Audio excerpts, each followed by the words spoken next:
मी आदेश बांदेकर आपणा सगळ्यांचं मनापासून स्वागत करतो. अर्चिता आत्माराम गायकवाड आणि समिधा सुरेश सुर्वे या दोन कुटुंबांना आज आपण भेटणार आहोत.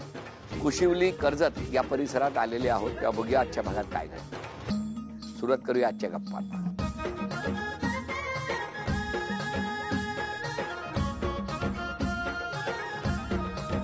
नमस्कार नमस्कार नमस्कार. या उखाणा. तुळशी वृंदावनात असतो लक्ष्मीचा वास. आत्माराम रावांचं नाव घेते होम मिनिस्टर साठी खास. काय आत्माराम नाही घ्यावं लागेल असं कसं? ऐकून तुमचं नाव घेतलं, तुम्ही नाही घ्यायचा. संसार दोघांचा आहे ना. होय मग घ्या. नाव नाही. अरे असं कसं? मग कशी हाक मारता? अर्चिता. फक्त असंच एवढंच तुमचं? रुक्मिणीने पण केला. श्रीकृष्णाला वरील सुरेश रावांचं नाव घेते आदर्श संसार करी. अरे वा. हा बोला. ताजमहाल बांधण्यासाठी कलाकार होते कुशल. समीराचं नाव घेतो तुमच्यासाठी स्पेशल. बघा आणि तुम्ही नाही घेत. आता जरा ओळख करून द्या. हे दीर आहेत माझे. नमस्कार. ती जाऊबाई. नमस्कार. या सासूबाई. नमस्कार. मागे भाऊज आहे. बरं. आणि तो मागे तो भाऊ आहे. नमस्कार. आणि या बाजूला माझी मामी आहे. माझी मुलगी आहे. नमस्कार. समृद्धी. ते यांचे मित्र आहेत. ती त्यांची मिसेस आहे. हो हो हो. शाळा कुठली? शाळा इथे वदप. कसं केलं बालपण? व्यवस्थित एकदम. आणि तुमची? माझी नेरळ. नेरळला कुठे? नेरळ खांड्यामध्ये. खांड्यामध्ये. बालपण कसं गेलं? छान गेलं. काय करायचे आई बाबा? आई बाबा वडील जॉबला होते. आई हाऊसवाईफच. आणि तुमचे आई बाबा? आम्ही शेतकरी कुटुंब. पण शेतीच व्यवसाय? शेतीचा व्यवसाय. मग किती जणांचं कुटुंब होतं तुमचं? आमचं मी, माझा भाऊ, मोठी बहीण, आई वडील. वैदी तुम्ही सांगा. जनता विद्यालय खोपोली. आणि आई वडील, आई हाऊसवाईफ आहे आणि वडील कॅटरेसचं हे करतात. तुमच्या लग्नाला किती वर्ष झाली? आता 17 पूर्ण झाली. कसं जमलं? कसं? Arrange marriage. Arrange marriage. कसं काय अरेंज मॅरेज? आता यांचे जे मामा आहेत ना ते कांट्रोली गावात असतात. तिथे आमचा भाऊ आहे. त्या भावाने सुचवलं. त्याच्याबरोबर मी पाहायला गेलो. तिथंच पसंती झाली. आणि मग का पसंत का केलं? नाही पसंत लगेच नाही केलं. 15 दिवसाने सांगितलं. 2 मुली बघून आले त्याच्यानंतर. आणि नंतर सांगितलं. का मग ह्यालाच का पसंत केलं? आता वाटलं व्यवस्थित. बोललं चला ठीक आहे. चला ठीक आहे. आणि तुझं शिक्षण होतं आणि आपल्या शेतकरी कुटुंबात हे करण्याची तयारी होती त्यांची. तुम्ही का पसंत केलं? व्यवस्थित वाटलं. जॉबला होते, निर्व्यसनी होते. मग काही विषय नव्हता दुसरा तसा काय. तुम्ही कुठे तेव्हा नोकरी करत होते? मी सुरुवातीला नोकरी करायचो. सिक्युरिटी मध्ये होतो ठाण्याला. भेटले कुठे तुम्ही? भेटलो नाहीच. पहिल्यांदाच बघायला आले. एकटेच आलेले. आणि त्या भावाला घेऊन 2घच जण आलेले बघायला. आणि मी पण क्लासला जायला निघाली ऍक्च्युली. तर म्हटलं जाऊन दे, येऊन जात आहेत ना.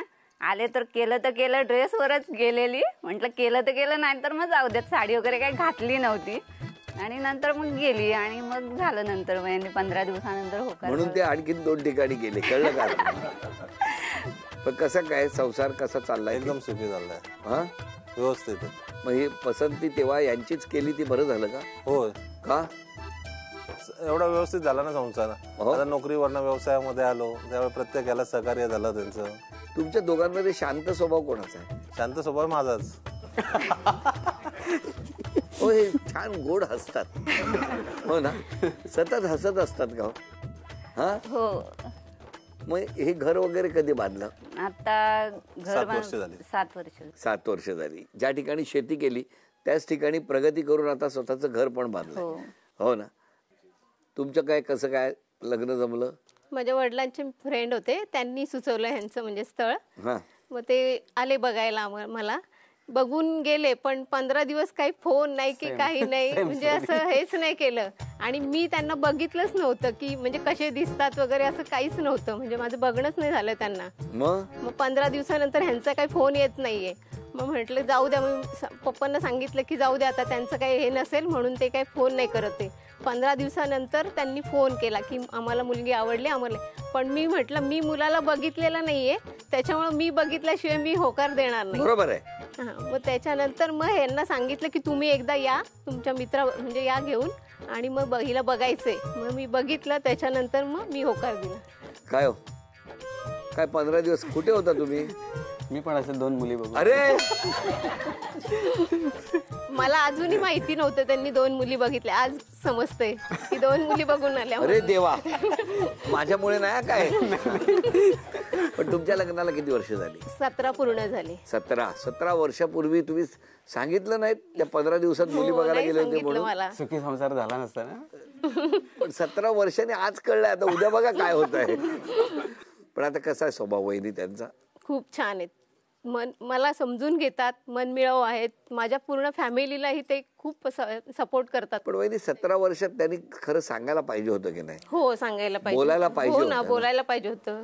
पण ते आज नाही. तुमच्यामुळे समजले मला की त्यांनी 2 मुली बघितल्या म्हणून. पण काय हो, वहिनी आज चिडल्या, रागावल्या, तर मग शांत कशा काय होतात? आपण शांत राहायचं, कधी आपोआप शांत होतं. हे बोलतच नाही काय. चिडलं आपण चिडायचं आणि आपणच गप्प बसायचं. मग यांच्याकडनं प्रतिक्रियाच काही द्यायची नाही. प्रतिक्रियाच नसते. का पण असं? कारण चिडण्यासारखं काहीच कारण नसतं. आपण प्रतिक्रिया दिली त्याच्या शब्दाला शब्द वाढत जातो. त्याच्यापेक्षा आपण शांत राहायचं. त्यांना त्याची चूक समजली का ती आपोआप शांत होऊन परत नॉर्मल होते. किती मस्त आहे की नाही? तुमच्याकडे कसं काय होतं? असंच होतं? मी शांत राहते, ते बोलतात. म्हणजे मी एकदम शांत राहते की मग काही बोलावं नाही आणि अजून काही वाढवं तुमच्यामध्ये नाही. मैत्री कोणाची आहे? आमच्या दोघींची कधीपासूनची? लहानपणापासूनची.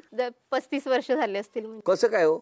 मामाच्या गावाला म्हणजे आम्ही जायचो ना असं सुट्टीमध्ये वगैरे, त्याच्यामध्ये आमची म्हणजे मैत्री अशी झाली. म्हणजे आधी लहानपणापासून दोघी आई बरोबर जायचो आणि ती तिच्या आई बरोबर, मी माझ्या मामाचं गाव आणि हिच्या मामाचं घर माझ्या मामाचं घर असं शेजारी आहे ना.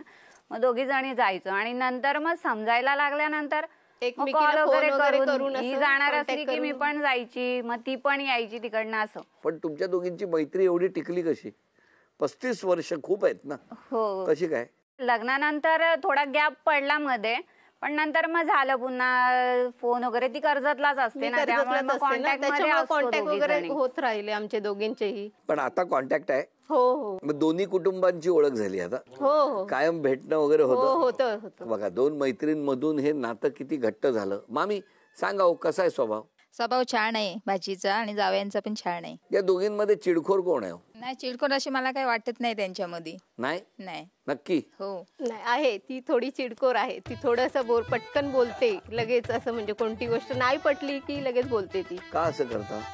नाही म्हणजे असं कोण काय बोललं नाही जर पटत नसेल तर उगाच मनामध्ये ठेवून हे करण्यापेक्षा पटकन बोलून स्वभाव टाकलेलं तिचा बरं. असाच आहे, म्हणजे बोलणार असं पटकन, नंतर नाही आवडलं ते मागे बोलणार नाही लगेच. कोणाच्या बोलायचं, काय असेल ते तोंडावर बोलायचं, काय बरोबर. असेल ते सोक्ष मोक्ष लगेच लागलेलं बरं.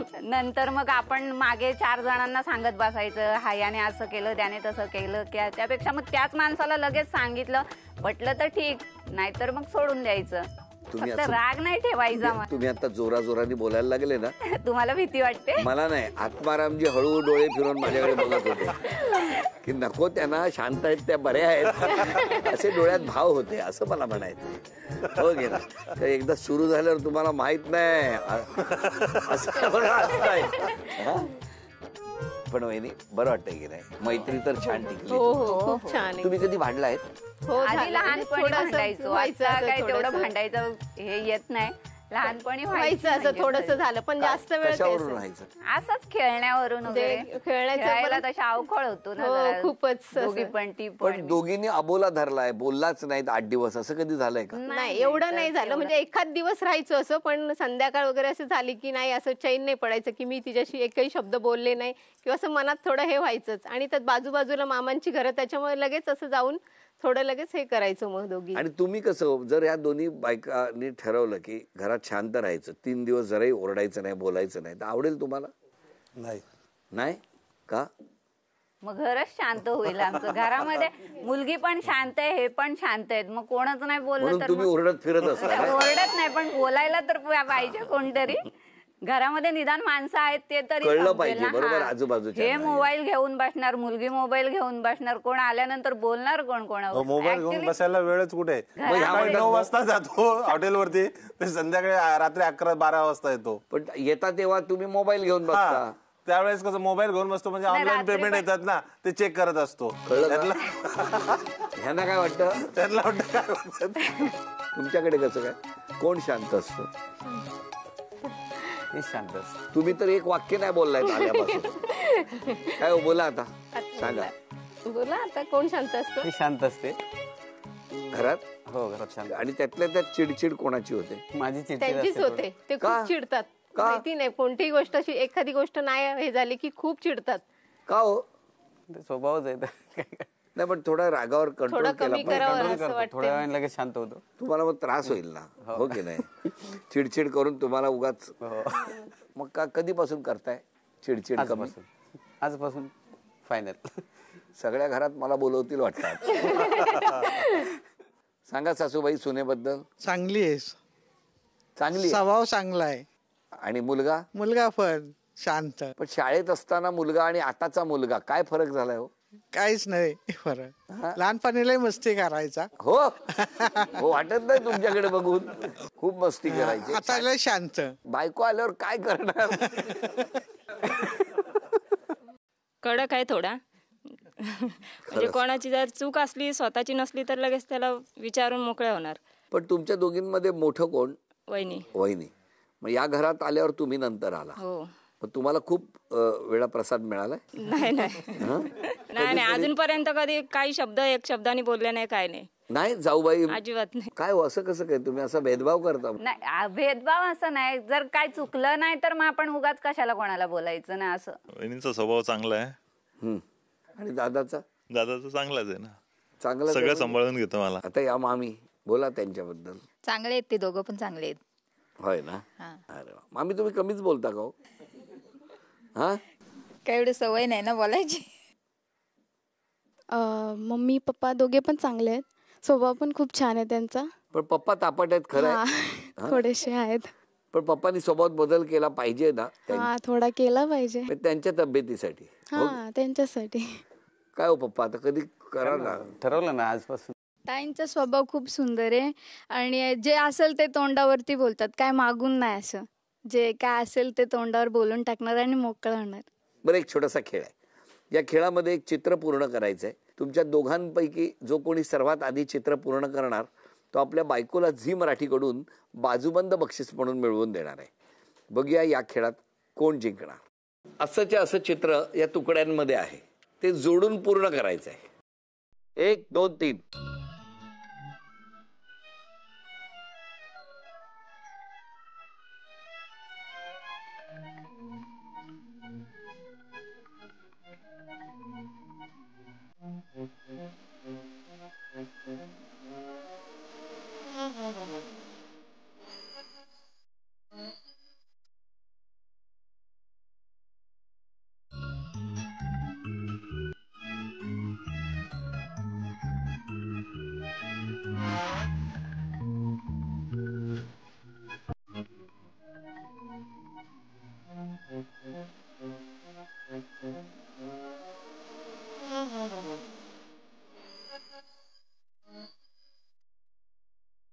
अभिनंदन अभिनंदन.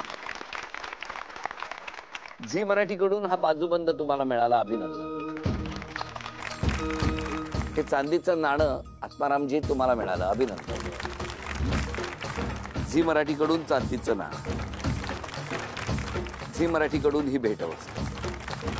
दोघी मैत्रिणी, दोघींचाही स्वभाव जो आहे तो ताडकाफाड. मागे काय करायचं नाही, मागून बोलायचं नाही, जे काय ते समोर बोलायचं.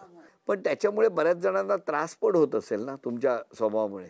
हा होतो ना, असं होत म्हणजे- असेल पण नाही म्हणजे असं काहींना कधी हे पटतं नाही. की बाबा हा बरोबर आहे, ह्यांचा स्वभाव छान आहे. पण काहींना हे होत नाही की मग ह्या अशा तुमच्यामुळे लगेच- बऱ्याच जणांना वाईट वाटत असेल, हो, वाटतात ना. दुखावत असेल. हो, पण आता काय आहे स्वभाव, त्याला काय हे नाही मग आहे ना. आजपासून बदल करायचा असेल तर कुठला करा? हो, थोडं स्वभावामध्ये म्हणजे बदल करू आता, की थोडं लगेच असं कोणाला बोलायचं नाही किंवा काय, असं थोडं शांत राहायचं जरा. चेहऱ्याकडे बघून उद्यापासून असं करतील असं मला जराही वाटत नाही. तुमचं काय म्हणणं आहे? नाही, जर म्हणजे असं आपण मनात ठेवून एखादी गोष्ट मनात ठेवून धुसफुसत राहण्यापेक्षा मग ते बोललेलं ते बरं. मग आज क्षमा मागायची असेल तर कोणाची? ज्यांच्यामुळे जर कोणाला माझ्यामुळे जर त्रास होता झाला असेल कधी, त्यांची क्षमा माग. ते काही सांगणार आहेत झाला म्हणून. तुम्ही हो, क्षमा कोणाची मागा? क्षमा माझ्यामध्ये कोणाला त्रास झाला असेल तर त्यांची क्षमा मागू. तुम्ही? मी ह्यांचीच मागते, कारण मी ह्यांच्यावरती जास्त हे करते असं कधी. जर माझ्याकडून काही तुम्हाला हे झालं असेल तर बघते तुम्हाला घरी गेले असं क्षमा मागते बोललात नाही. हो, क्षमा मागते तुमची. आणि तुम्ही? माझ्याकडून चुका होतात काही, दुर्लक्ष करणार. प्रश्नोत्तर आणि गप्पा सारच झालेलं आहे. तेव्हा आता कोण पैठणी जिंकणार ते आपण बघणार आहोत. अर्चिता वहिनी आणि समिधा वहिनी यांच्यापैकी कोण जिंकणार पैठणी? बघूया पैठणीचा खेळ. खेळ एकदम सोपा आहे. इथे या पाठीमागे उभ्या राहणार आणि मग खेळ खेळणार. स्माइली चेंडूच्या सहाय्याने हा खेळ खेळायचा आहे. स्माइली चेंडूचा एक टप्पा पहिल्या टिपॉयवर आणि दुसरा टप्पा दुसऱ्या टिपॉयवर पडला की 1 गुण मिळणार. अशा पद्धतीने 10 संधी. 10 संधीमध्ये सर्वाधिक गुणसंख्या ज्यांची त्या ठरणार आजच्या भागातल्या होम मिनिस्टर, ज्यांना मिळणार आहे पैठणी. चला बघूया कोण पटकावणार पैठणी. 1-0, 2-0. हे बघा, एक टप्पा इथे पडून दुसरा तिथे.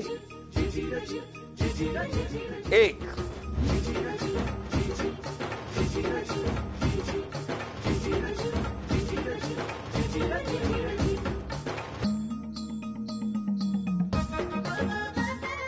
2, 3,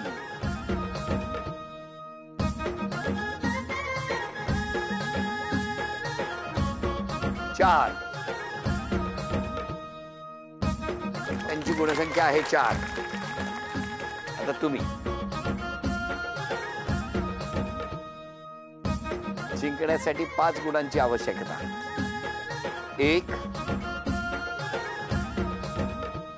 2,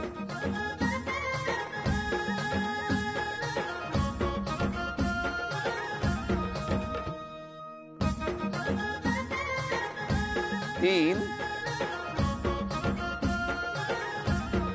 4. 1 गुण पाहिजे अजून जिंकण्यासाठी. अभिनंदन. उपविजेत्या ठरल्या समिधा वहिनी. त्यांना झी मराठी कडून हा तन्मणी. आजच्या भागात होम मिनिस्टर ठरल्या अर्चिता वहिनी. त्यांना झी मराठी कडून सोन्याची नथ. अर्चिता वहिनींना मिळत आहे तथास्तु पुणे आणि कोल्हापूर यांच्याकडून पैठणी. अभिनंदन.